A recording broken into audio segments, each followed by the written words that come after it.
Bienvenue sur Top Invest, la chaîne des tops d'investissement. Ici, on parle essentiellement d'entreprises de qualité. Alors aujourd'hui, on va faire une analyse de cette économie. On va essayer de déterminer si cette compagnie-ci, en date d'aujourd'hui, au prix actuel, représente une opportunité d'investissement. Donc, c'est une demande spéciale d'un de nos abonnés ici. Donc, ici, on va aller rapidement. C'est-à-dire que notre analyse sera basée sur le revenu, la croissance du revenu, le free cash flow, le PR moyen, le nombre d'actions, la dette nette et la qualité de dividende si dividende il y a. Donc, ici, on essaye de rechercher ces éléments-ci. D'accord? Et c'est grâce à ces éléments-ci qu'on va calculer la valeur, on va estimer la valeur de l'entreprise. D'accord? Donc, la première chose que je regarde ici, c'est la stabilité ou la croissance des revenus. Donc, quand je viens sur Morningstar ici, je vois que bon, je n'arrive pas à voir les revenus depuis le changement. Donc, je vais ici directement sur le logiciel ROIC.ai et je regarde ici à peu près le revenu. Donc, ça ne va pas être long. On regarde ici le revenu sur les 5, sur les 10 dernières années ou bien sur la période la plus longue ici, afin de pouvoir déterminer est-ce qu'on a une tendance au niveau de la croissance des revenus. Donc, quand on regarde ici, les revenus actuels sont plutôt aux alentours, sont plutôt en berne, d'accord? Vous constatez ici que sur les 10 dernières, enfin, même pas sur les 10 dernières années, sur les 20 dernières années, on a voilà, on n'avait pas une croissance des revenus jusqu'en 2017, jusqu'en 2007 ici, et depuis 2007, on a une décroissance. Je pense qu'elle a dû vendre un segment de son activité ici. C'est la raison pour laquelle on a ce genre de variation ici, parce que c'est un peu brut.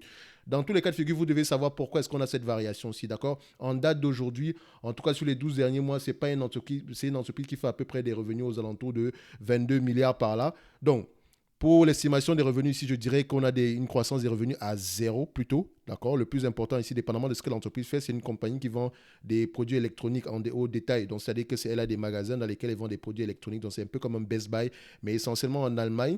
Donc, attention.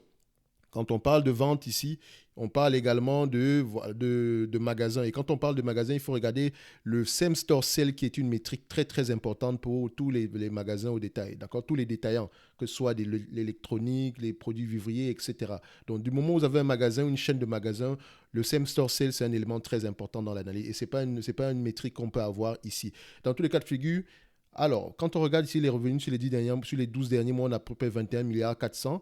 Ici, on est à 21 milliards 446 en 2019. Donc, on a à peu près une stabilité des revenus. Donc, je mettrai ici 21 milliards 450 pour les revenus. Donc, 21,450 pour les revenus. Donc ici, voilà, billion. Donc le revenu ce sera à zéro. Le plus important d'abord, c'est de maintenir les revenus actuels. Donc si cette compagnie vous intéresse, il faut comprendre, il faut aller savoir pourquoi est-ce que ces revenus ont baissé entre 2016 et 2017. Maintenant, au niveau des free cash flow ici, donc c'est pour ça que j'adore notre nouveau logiciel ici. Donc ça me permet de pouvoir utiliser ce qu'on appelle la médiane. Donc quand je clique sur Export, ça me donne un élément ici. Je peux la ramener directement sur Excel et ça arrive directement comme ça avec ces informations-ci. Donc je me suis amusé un peu avec les chiffres ici. Donc au niveau des free cash flow, donc cette ligne-ci, d'accord? Je suis arrivé et j'ai fait à peu près la moyenne des free cash flow en termes de marge. Donc, la moyenne des free cash flow en termes de marge sur la période depuis 1999, la moyenne est de 1,73%, d'accord? 1,73.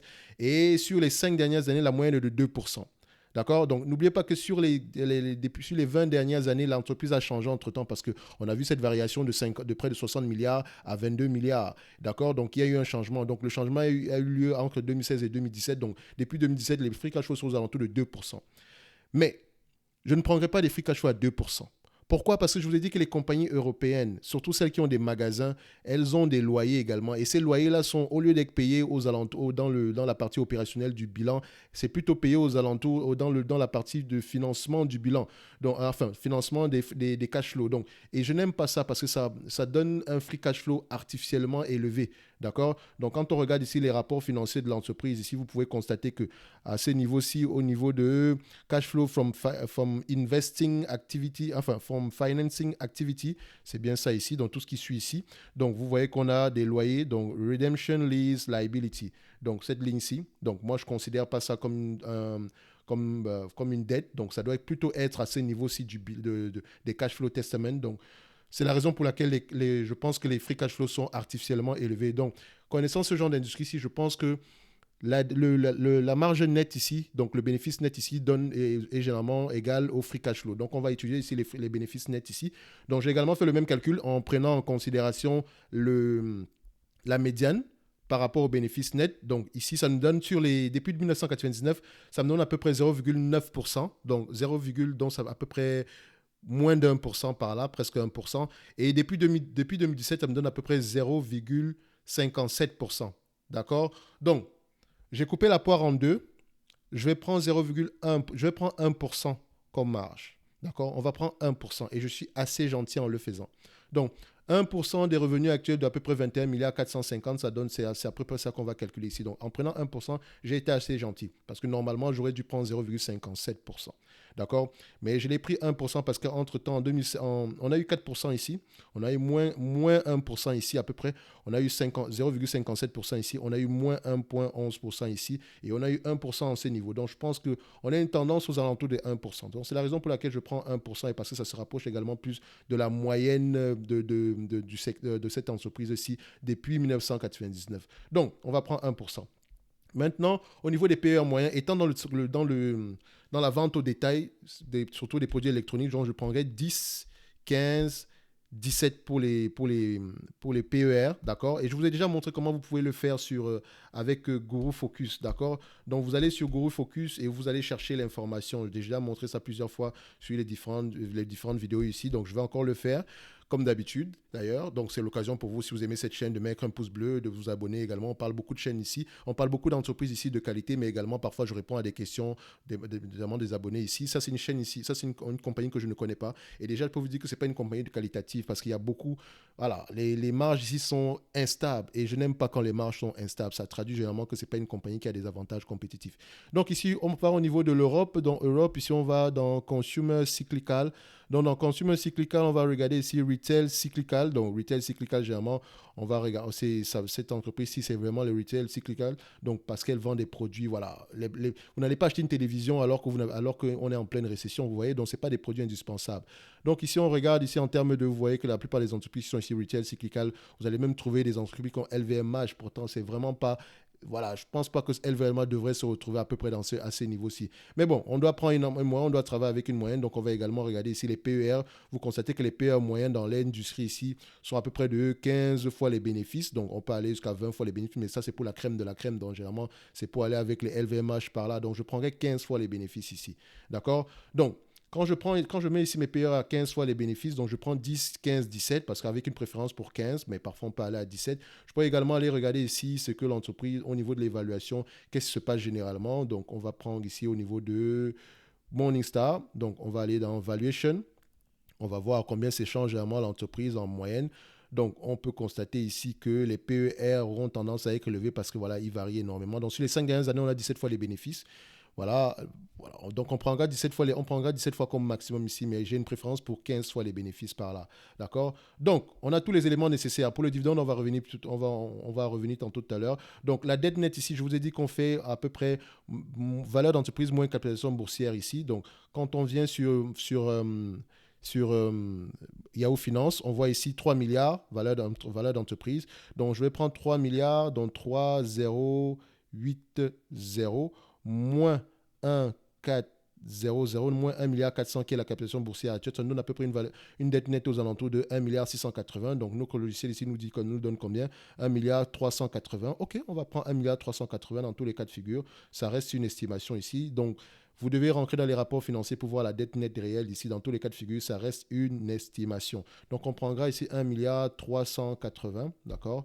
Parce que ici, il faut également regarder au niveau de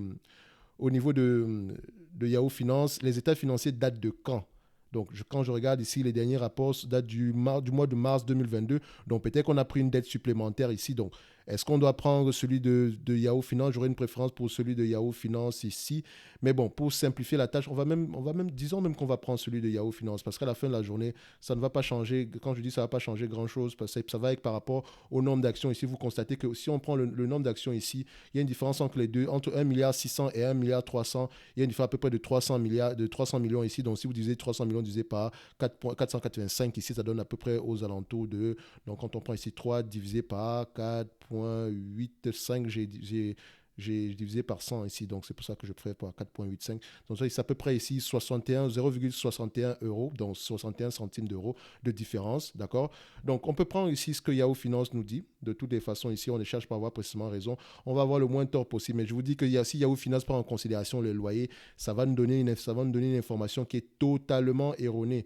Donc il faut faire attention avec cette métrique-là. Donc c'est la raison pour laquelle j'aurais une préférence. Je suis assez...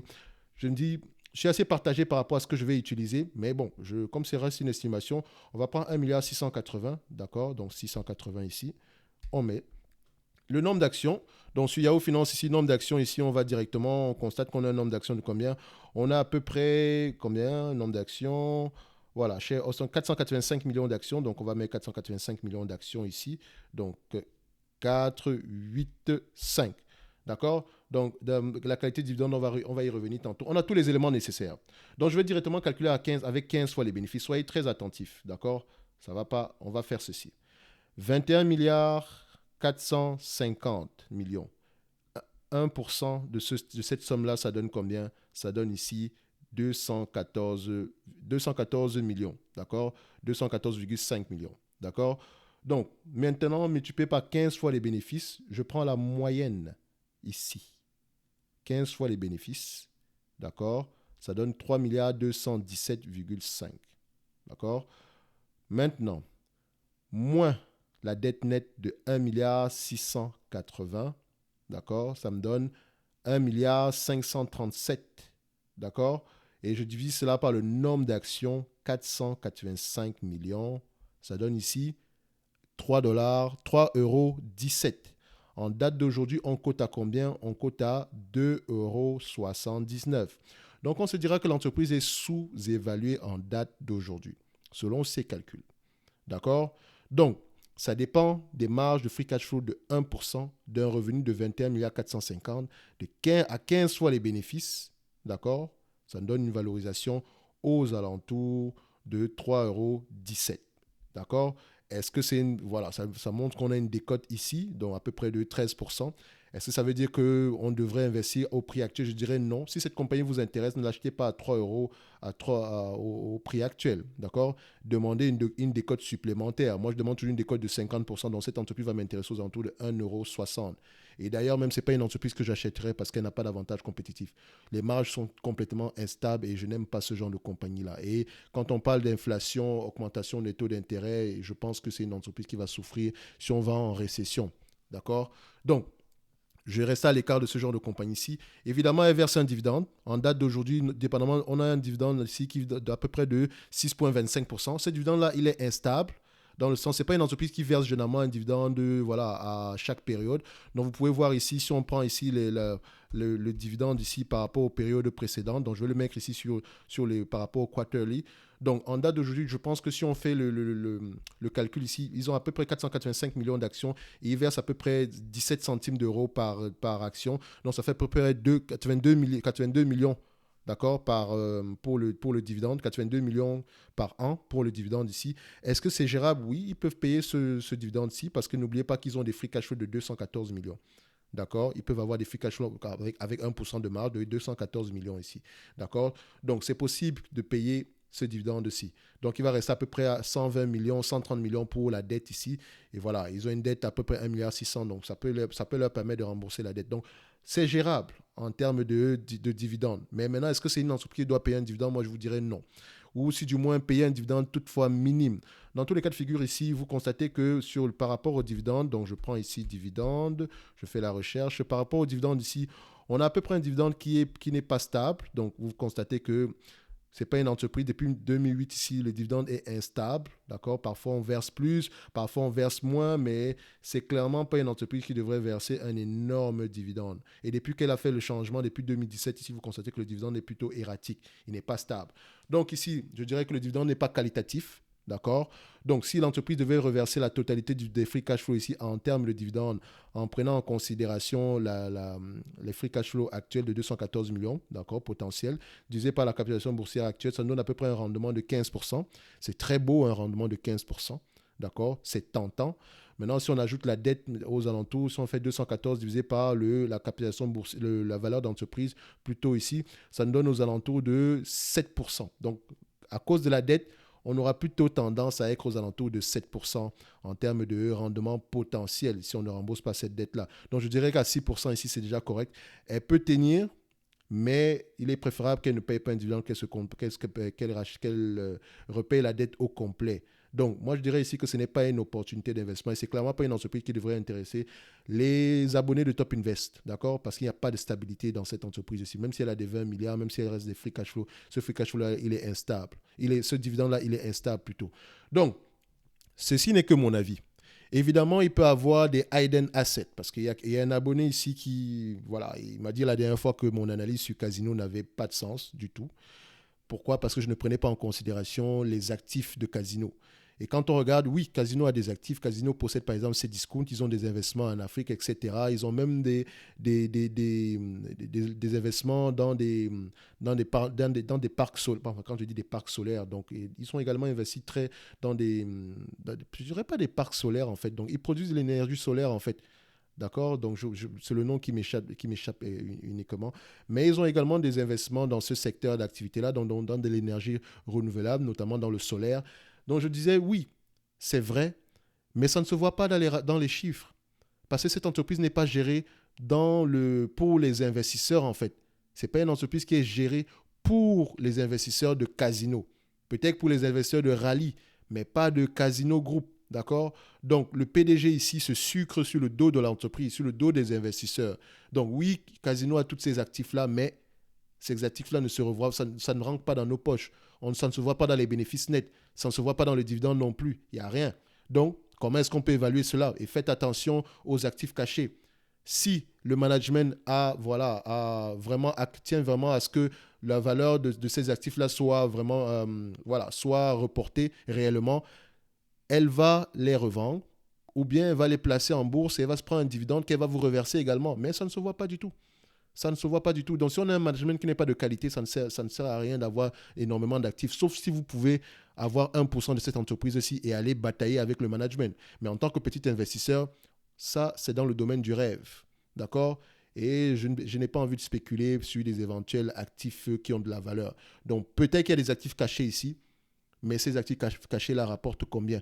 Est-ce qu'ils ont l'intention de valoriser ces actifs cachés-là? Quand je dis valoriser, c'est-à-dire que s'ils ont des bâtiments, revendre ces bâtiments-là. S'ils ont des investissements dans d'autres compagnies, revendre ces investissements-là. Donc, il y a des choses comme ça. D'accord? Donc, vérifiez également les rapports financiers. Si ça vous intéresse, ça ne veut pas dire que parce que je dis que l'entreprise n'est pas une opportunité d'investissement ou bien n'est pas une entreprise de qualité, que ça ne peut pas être un bon investissement pour vous.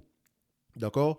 Mais en tout cas, ça ne sera pas un bon investissement. Ce n'est pas un investissement potentiel pour moi. Et ceci n'est que mon avis. D'accord? Donc, on se donne rendez-vous sur la prochaine vidéo. S'économie n'est pas une opportunité d'investissement selon moi, selon les éléments que je vous ai proposés sur cette vidéo-ci. Merci.